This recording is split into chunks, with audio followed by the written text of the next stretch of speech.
Hello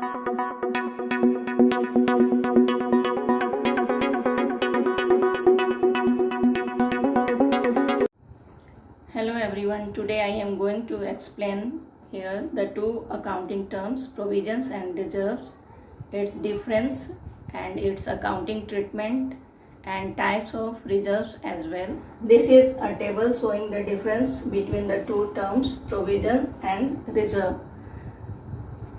First difference is of its nature. Provision is charge against profits. It means it must be debited to the profit and loss account, and thereafter the net profit will be find out. And reserve is appropriation of profit. It means it have no effect, either negative or positive, on net profit. Then the next difference is objective. The objective of making provision is to meet expected liability or losses, expenses of current accounting period. तो ये current accounting period का कोई भी expected losses हो, expenses हो, उसके लिए हम प्रोवाइड करके रखते हैं. जैसे provision for doubtful dates, provision for discount on debtors. तो ये कुछ एग्जांपल्स हो गए जिसके लिए हम प्रोविजन करके रखते हैं. प्रॉफिट, नेट प्रॉफिट अराइव करने के पहले ही प्रोवाइड करके रख लेते हैं. इस प्रोविजन के देने के बाद ही हम नेट प्रॉफिट का फिगर निकालते हैं. किसी तरह बिजनेस का फिनेंशियल पोजीशन को बूस्ट करना हो तो रिजर्व हम मेक करते हैं. उसी रिजर्व जो एक आरक्षित रखते हैं अमाउंट, एक अलग करके अमाउंट रखते हैं, उस अमाउंट का हम उपयोग करते हैं बिजनेस के फिनेंशियल पोजीशन को बूस्टअप करने के लिए. या किसी तरह का अनसर्टेन कुछ हैपनिंग ऐसा हो गया जो कि पहले से प्रेडिक्टेड नहीं था, उसमें एक्सपेंसेज आ रहे हैं, तो उन सभी एक्सपेंसेज को मीट करने के लिए ये रिजर्व वाला जो अमाउंट है उस समय हम यूटिलाइज करते हैं. Third is element of compulsion. तो मैंने अकाउंटिंग कॉन्सेप्ट्स एंड कन्वेंशंस में अकाउंटिंग प्रिंसिपल्स पढ़ाया था, जिसका कि लिंक डिस्क्रिप्शन बॉक्स में मैंने दिया है, इसी वीडियो के डिस्क्रिप्शन बॉक्स में. इस कॉन्सेप्ट के हिसाब से वी मस्ट प्रोवाइड और accountant must provide for all expected losses और एक्सपेंसेस. तो किसी तरह का एक्सपेक्टेड लॉस हो, एक्सपेंस हो, तो उसके लिए क्या करते हैं, प्रोविजन करके हम रखते हैं. तो ये जो कॉन्सेप्ट ऑफ प्रूडेंस है, इस कॉन्सेप्ट के हिसाब से ये मैंडेटरी हो जाता है ताकि true and fair financial position जो profit and loss, net profit और नेट लॉस आता है, वो ट्रू फिगर डिस्क्लोज हो या फेयर फिगर डिस्क्लोज हो. और जहाँ तक हम रिजर्व का बात करते हैं तो रिजर्व में क्या होता है, ये डिस्क्रिशन ऑफ मैनेजमेंट. मतलब अगर मैनेजमेंट की इच्छा होगी, उनका मन होगा, तो ये रिजर्व क्रिएट कर सकते हैं, अदरवाइज नहीं भी कर सकते हैं. ये एलिमेंट ऑफ कंपल्शन में एक और मैंने डिफरेंशिएट करके रखा है. इसमें क्या होता है कि प्रोविजन हमेशा चार्ज करते हैं, चाहे प्रॉफिट हो या ना हो, लेकिन प्रोविजन चार्ज किया जाता है. इट मीन्स प्रोविजन का फिगर जो है पीएल अकाउंट में डेबिट करने के बाद ही हम अराइव करते हैं नेट प्रॉफिट या नेट लॉस का जो फिगर है उस समय ही हम निकालते हैं. ठीक. लेकिन रिजर्व का जब हम बात करते हैं तो ये तब तक रिजर्व नहीं क्रिएट किया जाता है जब तक कि नेट प्रॉफिट ना हो. अगर किसी फिनेंशियल ईयर में नेट लॉस होता है तो रिजर्व क्रिएट नहीं करेंगे. Effect on taxable profit. तो ये क्या है, इट रिड्यूसेस टैक्सेबल प्रॉफिट. तो पीएल अकाउंट में जैसे मैंने पहले बताया कि नेट प्रॉफिट और नेट लॉस का फिगर अराइव होने के पहले ही प्रोवाइड कर देते हैं. जैसे प्रोविजन फॉर डिप्रिशिएशन दे देंगे, provision for discount on debtors दे देंगे, provision for renewal and repair, ये सारा प्रोविजन हम कर देते हैं. उसके बाद नेट प्रॉफिट का फिगर अराइव होता है. तो ये नेट प्रॉफिट जो होता है इसको डिडक्ट करने के बाद आता है, इट मीन्स ये टैक्सेबल प्रॉफिट को घटा देता है. और ये क्या होता है, इसका कोई भी इम्पैक्ट, रिजर्व का कोई इम्पैक्ट जो है टैक्सेबल प्रॉफिट पर नहीं पड़ता है, क्योंकि टैक्सेबल प्रॉफिट तो उस समय आ गया जब हम पीएल अकाउंट हमने बनाया। पीएल अकाउंट बनाया तो पहले प्रोविज़न को सारे आइटम्स जो कि डेबिट साइड में उनको डिडक्ट करना है, एज वेल एज प्रोविज़न को भी डिडक्ट करने के बाद जो भी फिगर आता है वो मेरा नेट प्रॉफिट का फिगर आया।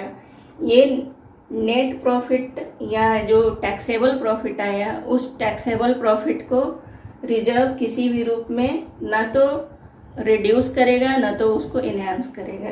इसका मतलब रिजर्व का कोई भी इम्पैक्ट जो है टैक्सेबल प्रॉफिट पर नहीं आता है। पेमेंट ऑफ डिविडेंड, तो प्रोविज़न जो प्रोवाइड करके हमने उस अमाउंट का उपयोग हम डिविडेंड के पेमेंट के लिए नहीं करते हैं, लेकिन जहाँ तक हम रिजर्व की बात करें तो रिजर्व का उपयोग हम डिविडेंड के पेमेंट के लिए कर सकते हैं। प्रेजेंटेशन इन बैलेंस शीट, अब एक एक्सपेक्ट आता है कि इसको बैलेंस शीट में हम कैसे दिखलाएंगे। For example discount on debtors या डिस्काउंट ऑन डेटर्स हो गया, या फिर प्रोविजन फॉर डाउटफुल डेट्स,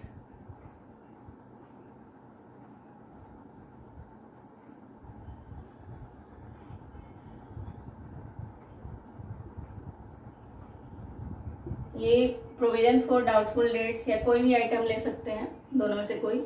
अगर प्रोविजन फॉर डाउटफुल डेट्स लिए तो बैलेंस शीट का जो एसेट साइड है, बैलेंस शीट का right hand side asset side and left hand side जो होता है वो लायबिलिटी साइड होता है। तो एसेट्स साइड में हम दिखलाते हैं सन्ड्री डेटर्स,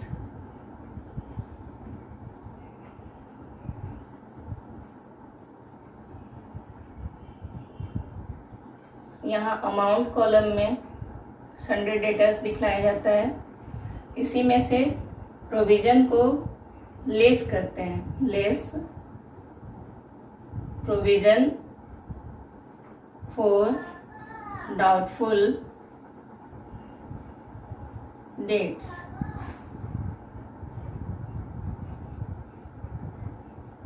ये जो रिमेनिंग फिगर आया ये सन्ड्री डेटर्स का फिगर आ गया। एक और आइटम आता है provision for repair and renewal. तो रिपेयर एंड रिन्यूअल तो किसी तरह का मेरा एसेट नहीं है, तो ये क्या है, एक तरह का लायबिलिटी क्रिएट हो रहा है। तो इसको करेंट लायबिलिटीज में, जैसे बैलेंस शीट में जब आगे क्लासेस पढ़ाऊंगी फाइनल अकाउंट्स का, तो उसमें मैं PL account and balance sheet पढ़ाऊंगी। उसको उसका फॉर्मेट और उस फॉर्मेट में क्या क्या आइटम्स है सारा डिटेल्ड वे में मैं डिस्कस करूंगी। तो इसे हम कहाँ दिखाएंगे, इसे एक आइटम आता है, यहाँ कैपिटल होता है, कैपिटल के नीचे आता है रिजर्व एंड सरप्लस,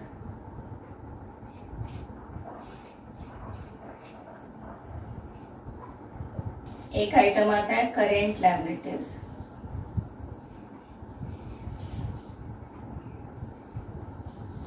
तो इसी करेंट लायबिलिटीज के हेड में हम दिखलाते हैं प्रोविजन फॉर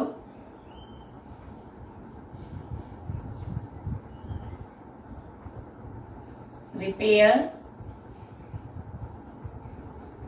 एंड रिन्यू। ये अमाउंट हम यहाँ दिखलाते हैं। तो बैलेंस शीट में प्रोविजन को या तो हम एसेट्स में से डिडक्ट करके दिखला सकते हैं, या कोई इस तरह का आइटम करेंट लायबिलिटी वाला आइटम हो तो उसे करेंट लायबिलिटी के हेड में इस तरह से भी दिखला सकते हैं। नेक्स्ट रिजर्व, रिजर्व को कैसे दिखलाते हैं बैलेंस शीट में, तो रिजर्व को दिखलाने के लिए कैपिटल के नीचे आता है रिजर्व एंड सरप्लस। ये रिजर्व एंड सरप्लस के हेड में जो भी रिजर्व मैंने क्रिएट किया है बुक्स ऑफ अकाउंट में वो रिजर्व यहाँ दिखलाया जाता है कैपिटल के नीचे बैलेंस शीट में। तो ये तो हो गया table of distinction between the two terms provision and reserve.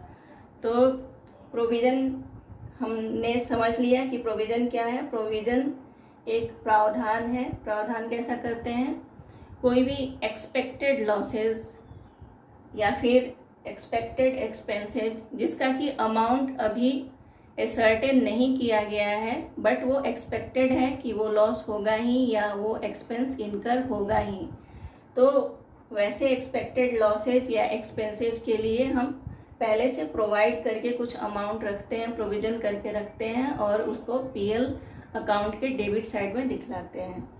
और रिजर्व क्या है, रिजर्व मतलब आरक्षण या आरक्षित करके रखते हैं, कोई एक सर्टेन अमाउंट जो कि नेट प्रॉफिट का ही एक पोर्शन होता है उसको निकाल के रखते हैं future business expenses, uncertain expenses या एक्सपेंशन प्रोग्राम को कैरी ऑन करने के लिए हम क्या करते हैं, रिजर्व क्रिएट करके रखते हैं। ये क्या होता है, at the discretion of the management.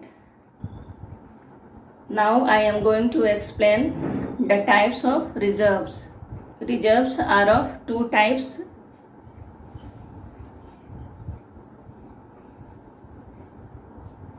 Reserves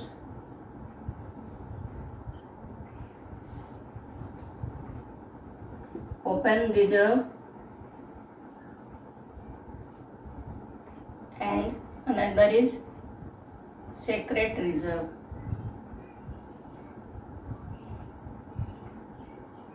Reserve, open reserves are reserves that are disclosed in the balance sheet. Open reserve can be of two types: revenue reserve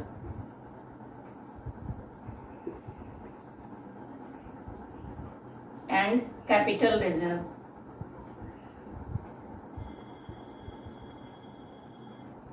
Now, revenue reserve can again be divided into, can be of three types: general reserve, general revenue reserve, general reserve, a special reserve or a specific reserve, and third one is reserve fund. Now, what is revenue reserve? Reserve created out of current profit are known as revenue reserve, or reserve created out of distributable profit are known as revenue reserve. And capital reserves are reserves that are created out of capital profit. And revenue reserve can be of three types: general reserve, a specific reserve, and reserve fund. General reserves are reserves created generally for to meet few unexpected expenses. Special reserves are reserves that are created for any specific or a special purpose, such as debenture redemption reserve. And reserve funds are such types of reserves in which funds are created and separated and set aside and invested outside the business. Then reserve funds are funds separated and invested outside the business. Now I am going to write few examples of capital reserves that are very important.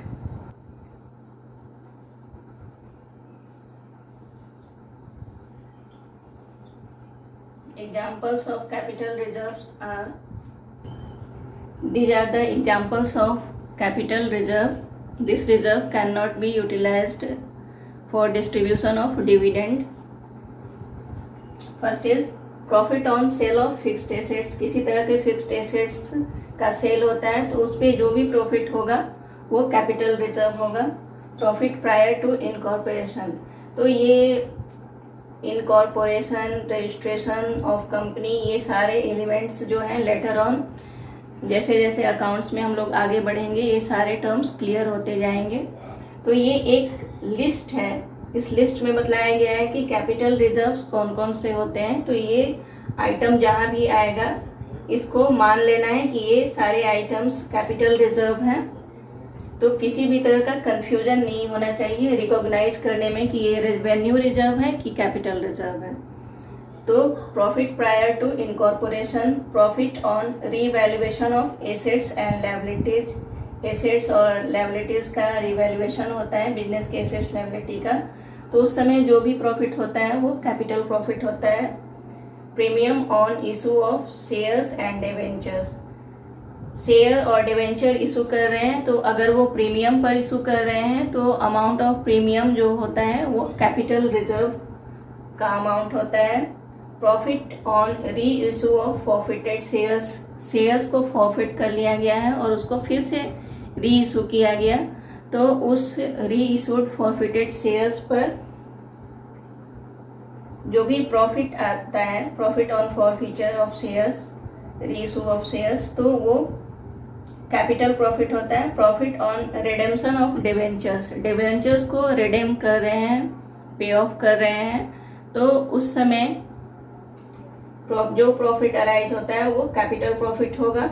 Profit on purchase of running business, किसी भी तरह का running business को purchase किया जा रहा है business के द्वारा या फर्म के द्वारा, तो उस समय जो प्रॉफिट होगा वो प्रॉफिट कैपिटल प्रॉफिट होता है। और ये सारे कैपिटल प्रॉफिट का हम डिविडेंड डिस्ट्रीब्यूशन में इस्तेमाल नहीं कर सकते। In addition, secret reserves are reserves which are not disclosed in balance sheet. कर सकते हैं। All for today. Keep learning. Watch my videos. Like, share and subscribe. Till then, bye bye.